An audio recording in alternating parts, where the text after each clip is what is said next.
T'es bien avec moi? Oh, vous pouvez pas savoir comme je suis bien quand je suis avec vous. Je respire, je suis vivante. Ça doit être comme ça quand on est heureux. Tout ce que tu dis, ça tient pas en l'air. Tu dirais ça à un autre que moi, je trouverais ça idiot, mais tu me le dises comme ça à moi, bah, c'est marrant, ça me fait plaisir.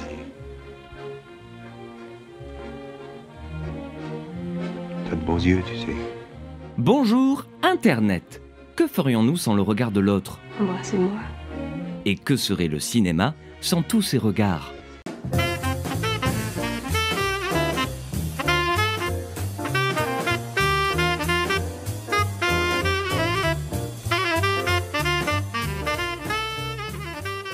Eh bien aujourd'hui, j'ai justement envie d'aborder ce sujet du regard au cinéma avec vous. Très tôt dans l'histoire du cinéma, les réalisateurs ont compris que maîtriser la logique de ces regards, c'était maîtriser la compréhension des spectateurs. C'est d'ailleurs peut-être l'élément le plus fondamental du langage cinématographique. Eh ouais, parce que le cinéma est avant tout un art du mouvement, de l'action. Et donc par conséquent, il est naturel pour notre cerveau d'adopter instantanément le regard de l'autre sur l'écran, son point de vue. C'est comme ça que, par exemple, si la fameuse règle des 180 degrés est brisée, comme nous avons pu le voir dans le tout premier Play-Stop, eh bien si cette règle elle est brisée, il y a indubitablement une gêne ressentie par le spectateur. Grady? Yes, sir. Delbert Grady. That's right, sir. Mais si nous sortons de la technique et que nous parlons plus globalement, en quoi cette place de choix qu'occupe le regard dans l'expérience cinématographique peut dire quelque chose sur notre condition? Oui, je comprends. Non, vous n'avez rien compris du tout. Allez vous asseoir. Eh bien ça peut paraître inédit, mais une des plus belles utilisations récentes de ce grand thème du regard au cinéma est à trouver du côté de la Corée du Sud, dans un film de genre qui semble d'apparence tout bête, Le Dernier Train pour Busan de Yeon Sang-ho.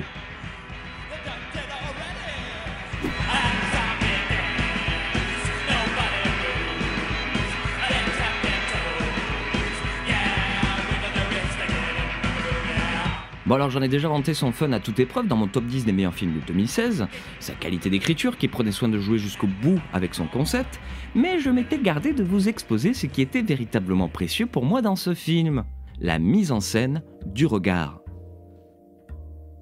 Pour mieux comprendre ce truc, concentrons-nous sur une scène au tout début du film. Une scène où ce père et sa fille, Seok-woo et Soo-han, ne vous inquiétez pas, je dirai pas leur nom 36 fois dans la vidéo. Donc ces deux personnages que nous allons suivre tout le long essayent de se réconcilier alors qu'il n'a pas pu la voir chanter à l'école et qu'elle veut retourner chez sa mère à Busan. 혼자서도 기차 탈 수 있어. 아 왜? 엄마가 역으로 마중 나오면 되잖아.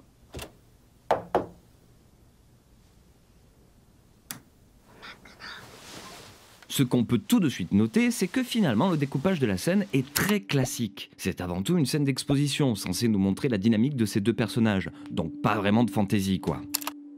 On se retrouve avec en base de ce découpage l'establishing shot, soit un plan large qui permet de situer le décor, l'espace et la position qu'occupent les personnages à l'intérieur. Et de cet establishing shot va naturellement se découper le sempiternel champ et contre-champ, régi normalement selon la règle des 180 degrés. Et chaque champ se diviseront dans des cadres plus ou moins serrés pour varier un peu au montage quoi. 괜찮아, 마저 통화해. 끊었어요. 너 엄마한테 부산 가겠다고 했다며? Le cœur de la scène, c'est l'incommunicabilité. La fille fait la tête et le père tente de se faire en quelque sorte pardonner. Tout ça, comme dans toute bonne mise en scène à mon goût, nous n'avons pas besoin des dialogues pour le comprendre instinctivement. Il ne faut que l'image. Alors si ce n'est pas par la position pure de ces cadres, très classique donc, c'est dans d'autres détails que le réalisateur nous fait passer en fait ce sentiment. Tout d'abord, avec le jeu de l'amorce. Pour comprendre la subtilité du truc, il faut voir que dans un chant contre chant classique, pour faciliter immédiatement la compréhension du spectateur, le chant de chaque personnage contient généralement l'épaule de son interlocuteur. Cette épaule, ce bout de l'autre, c'est ce qu'on appelle l'amorce. Et bien ici, ce qui agit dans l'ombre dans notre appréciation de la scène, c'est que sur le chant de la fille, l'amorce de son père est absente. Il n'y en a pas. Et si nous remarquons de manière subliminale son absence, c'est qu'au contraire, sur le chant du père, l'amorce de la fille est bien là. Donc si on coupe le son et qu'on regarde ces plans se succéder l'un après l'autre, on comprend assez rapidement que le père est littéralement absent de l'univers de sa fille et que celui-ci tente dans cette scène de recréer un lien avec elle, ou plutôt avec son ombre, son amorce. Vous voyez ce que je veux dire? Do you understand the words that are coming out of my mouth? Et en plus de ce jeu de l'amorce, il y a un deuxième élément super important pour faire passer ce sentiment d'incommunicabilité. Et cet élément, c'est le jeu des acteurs. Si on fait bien attention, on remarque que chaque mouvement de la tête est en quelque sorte chorégraphié pour que les acteurs ne croisent jamais leur regard. C'est vraiment un petit ballet étrange où ils se fuient littéralement du regard, quoi. On ressent du coup de cette façon la gêne, enfin pas autant que pour les globes de cristal, hein. Est-ce que vous entendez ? Donc une gêne, mais aussi que leur problème véritablement profond, c'est peut-être de ne pas arriver justement à se regarder dans les yeux. Rajoutez à ça la façon dont ils sont positionnés dans la scène, côte à côte. Une position qui ne semble pas appropriée pour faire un dialogue. Il faut un effort pour attraper le regard de l'autre.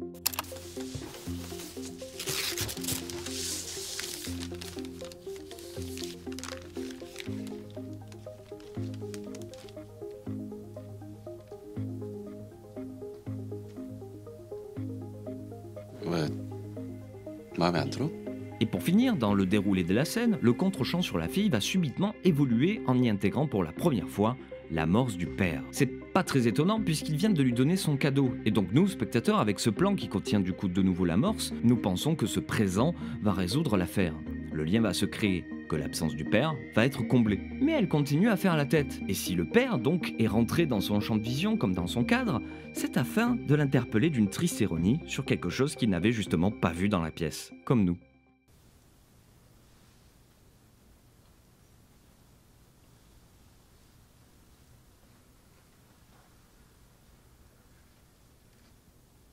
이번 어린이날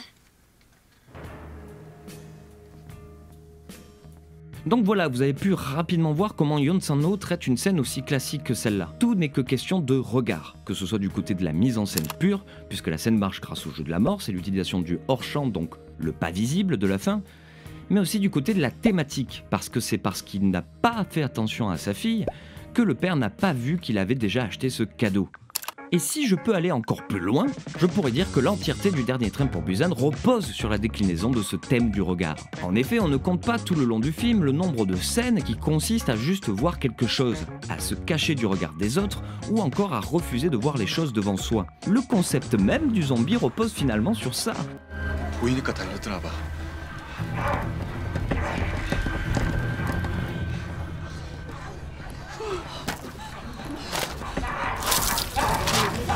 Et si tout dans ce film tourne autour de cette idée du regard, c'est que comme tout bon film catastrophe, ce que le Dernier Train pour Busan est objectivement, le film questionne la société. Comment recréer du lien? Comment se comprendre à nouveau?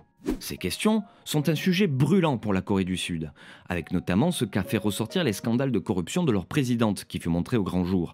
Mais pourtant, le réalisateur arrive à pousser son thème à un message beaucoup plus universel. En se concentrant sur une micro-société faite de stéréotypes, et ce n'est pas péjoratif quand je le dis, tous coincés dans un train, Yeon Sang-ho utilise la situation et l'architecture de son décor principal pour en fait forcer ces individus de prime abord éloignés idéologiquement, les forcer à se confronter véritablement. C'est comme ça que tous les ressorts dramatiques du film, ce qui fait avancer le récit, se jouent sur le fait de se confronter au regard de l'autre. 이 새끼 감염됐다고! 저눈 감아! 저눈 감아! 너 좀 있으면 저 괴물 새끼를 처음 변하는 거야! 너 가고 싶어? 이 새끼들 다 쫓아내야 돼! Toute la mise en scène joue sur ça également. Au point où le parcours des deux personnages principaux, Sok-woo et Soo-han, merde j'avais dit que je disais plus leur prénom, eh bien va notamment consister à juste retrouver le regard de l'autre, se dire enfin la vérité, comme il est montré dans cette magnifique scène vers la fin du film.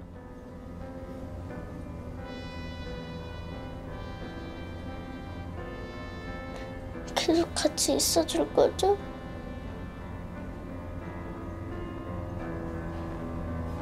Attardons-nous un petit peu sur cette scène. Déjà, la métaphore visuelle est là. La silhouette du père se reflète carrément dans les yeux de sa fille. C'est picturalement parlant explicite. Ils sont de nouveau liés. plus de mensonges, plus d'amorces frustrantes. Aussi, nous pouvons voir que l'establishing shot est percutant. Il rappelle que les autres plans larges les concernant avant, dont le premier que nous avons vu ensemble, les montraient toujours côte à côte, ou avec les regards qui vont dans des directions différentes. Du coup, avec ce plan, c'est comme un soulagement pour le spectateur. Ils sont enfin face à face, comme s'ils avaient atteint l'élixir de leur quête. Et à ce moment-là du film, d'un point de vue structure scénaristique pure, c'est carrément ça. Le réalisateur poussera même la métaphore de leur évolution jusqu'à un autre plan un peu plus loin dans le film. Nous voyons dans ce plan qu'après avoir appris à se regarder les yeux dans les yeux, ils regardent finalement dans la même direction. Enfin voilà, c'est en travaillant continuellement et subtilement dans sa mise en scène tout le long du film cette idée du regard que Yeon Sang-ho, dont c'est son premier film live, faut quand même le souligner, semble donner un peu plus de poids à son dernier train pour Busan, plutôt que de proposer un spectacle populaire sans fond du tout. Au travers de ces images, et en dehors de l'histoire dépeinte, c'est comme pour nous interpeller, nous spectateurs, sur une société actuelle qui porterait des œillères sur les vrais problèmes qui la gangrènent. Une société qui, en s'illusionnant par le biais de la télévision, les promesses irréalisables de ses politiques, n'aura pas simplement vu son voisin affamé, qui cache en fait une masse prêt à tout renverser. Et quand il semble trop tard pour s'en apercevoir de ses propres yeux, il suffit de tendre l'oreille.